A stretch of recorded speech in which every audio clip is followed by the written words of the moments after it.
పెట్టింది.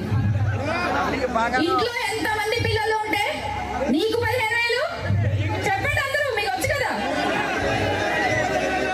అన్నారు. ఏమైంది మొత్తానికి? తర్వాత దాన్ని 9,000 చేశారు, తర్వాత 7,000 చేశారు, తర్వాత 3,000. ఇప్పుడు అసలు ఇస్తారో ఎవరో కూడా తెలియదు. దీపం అన్నారు.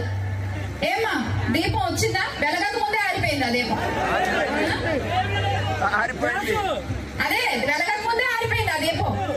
ఈ రోజున కూటమి పాలనలో ఇక అప్పుల సంగతి చూసుకుంటే పథకాలు ఇవ్వడానికి అప్పు, వాళ్ళ హామీలు నెరవేర్చుకోవడానికి అప్పు, అమరావతి కోసం అప్పు, అప్పు మీద వడ్డీ కట్టడానికి మళ్ళీ అప్పు, అప్పు చేయకపోతే బాగోదని అప్పు, వేరే చోట వాళ్ళు అప్పు తీర్చుకోవడానికి ఇక్కడ అప్పు.